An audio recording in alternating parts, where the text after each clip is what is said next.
Assalamualaikum warahmatullahi wabarakatuh. Wilujeng enjing sadayana. Kumaha kabarna hidup sadaya? Mudah-mudahan aya dina kayaan sehat walafiat. Pendak deui sareng ibu dina pangajaran basa Sunda. Dinten ayeuna urang lebet kana pangajaran kalima anu temana kaparigelan atau kerajinan. Namung sataacan ngawitan pangajaran, urang kawitan ku baca doa sareng tong hilap, hideup siapkeun buku paket sarta alat tulisna. Dina dinten ayeuna urang diajar nepikeun pamadegan atau menyampaikan pendapat. Di buku paket ada cerita tentang seorang anak ya, yang di halaman 124. Ceritanya, Nola budak rajin, balik di sakola mantuan indungna di imahna. Dina waktu pere atawa rene, Nola migawe karajinan. Karajinan teh mangrupa anyaman tina pandan anu geus diolah. Hasil karajinanana teh mangrupa sama. Nah, dari cerita itu kita bisa menentukan pendapat atau saran. Nih, berikut contoh pamadeganana.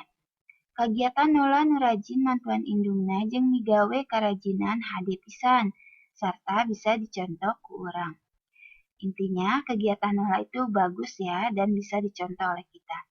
Kemudian, sarannya, sahadena kerajinan Nola bisa ditingkatkan supaya bisa nambahan keuntungan. Sabab beuki hade barang tangtu beuki mahal harganya. Artinya, sebaiknya kerajinan Nola bisa ditingkatkan supaya bisa menambah keuntungan. Sebab semakin bagus barangnya, semakin mahal harganya. Ada contoh lainnya. Di sini ada tentang cerita Irsan. Ceritanya, Irsan budak pahatulalis. Manehna nyieun karajinan keur biaya sakolana. Karajinanana teh nyieun sapu nyere. Bahana tina nyere kalapa. Ngajualna dibawa ke pasar unggal poe Minggu. Lamun aya sesa, duitna ditabung di bank. Nah, jadi ini kerajinan Irsan yang seorang anak yatim piatu ya. Dia menjual sapu lidi untuk biaya sekolahnya.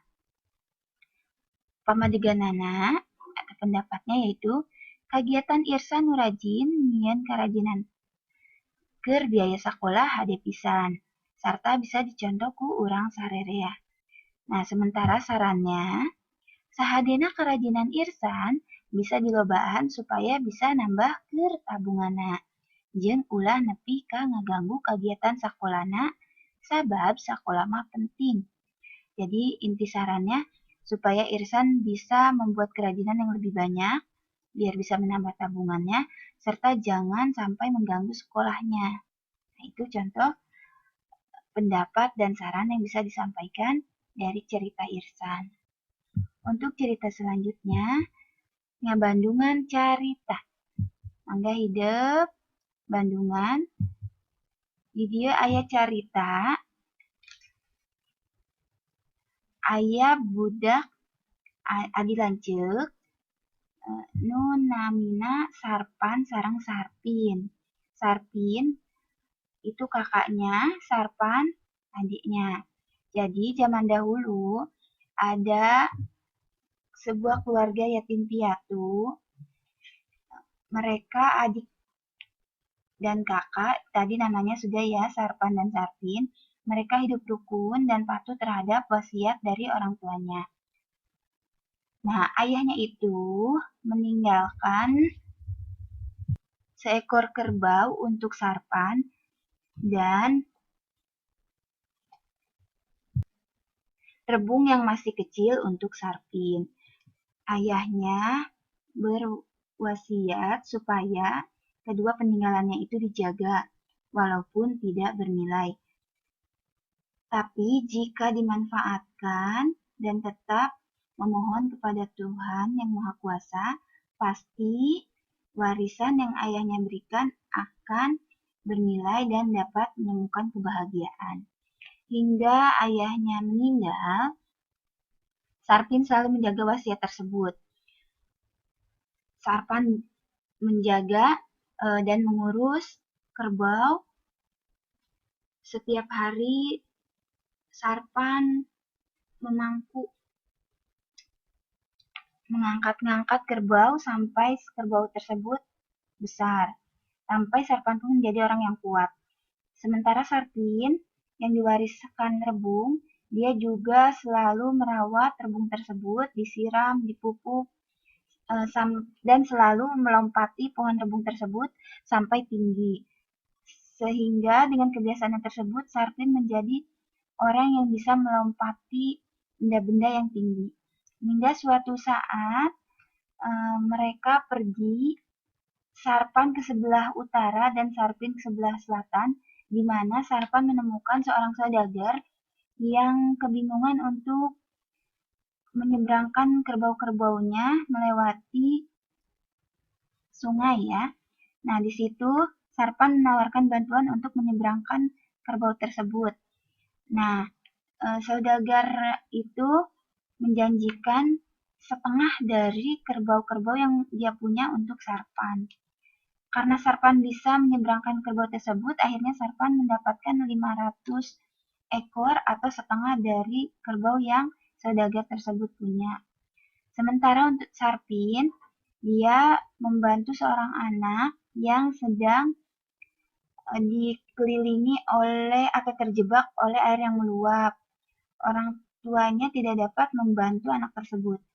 Akhirnya dengan kemampuan Sarpin melompati sungai, dia menolong anak tersebut kemudian dibawakan ke orang tuanya, dan orang tuanya sangat senang sekali. Akhirnya Sarpin diberikan rumah, kebun, dan sawah yang berhektar-hektar. Dan disinilah Sarpan dan Sarpin mendapatkan kebahagiaan. Dari situ kita bisa tahu bahwa jika kita patuh terhadap wasiat yang orang tua kita berikan, tentu kita akan mendapatkan kebahagiaan walaupun hanya diwariskan dengan seekor kerbau dan rebung yang masih muda tadi ya. Mudah-mudahan kita bisa mengambil pelajaran dari cerita tersebut. Nah, untuk selanjutnya kita akan belajar tentang maca puisi buhun atau puisi lama. Di sini ada Pupuh Asmarandana. Pupuh Asmarandana ini mempunyai watak silih asih atau nasihat. Dalam satu bait itu ada 7 baris. Kemudian suara tungtung atau huruf vokal terakhirnya yaitu 8I, 8A, 8E, 8A, 7A, 8U, 8A. Maksudnya, misalnya baris pertama itu 8I, artinya ada 8 engang atau suku kata dan diakhiri huruf vokalnya adalah I. Kemudian di baris kedua ada 8 suku kata dan di akhir suara vokalnya yaitu A dan selanjutnya ya. Nah, selanjutnya selain puisi buhun, ada juga puisi modern. Puisi modern ini artinya karangan anu bebas dina rupa-rupa aturan. Itu karangan yang bebas dari macam-macam aturan, misalnya jumlah baris, jumlah bait, jumlah suku kata, jumlah atau suara akhir, suara vokal awal, dan seterusnya. Nah, itu perbedaan dari puisi lama dan puisi modern ya. Kalau puisi lama itu terikat dengan aturan, kalau puisi modern tidak terikat aturan. Di buku paket ada contohnya ya. Di halaman 134 itu contoh puisi buhun dan 136 itu puisi modern. Untuk tugasnya hari ini, silakan kakak baca puisi modern yang ada di halaman 136. Lalu kakak kirim lewat voice note ya. Alhamdulillah pembelajaran hari ini telah selesai. Mudah-mudahan bermanfaat. Tetap selalu semangat belajar. Terima kasih untuk semuanya. Wassalamualaikum warahmatullahi wabarakatuh.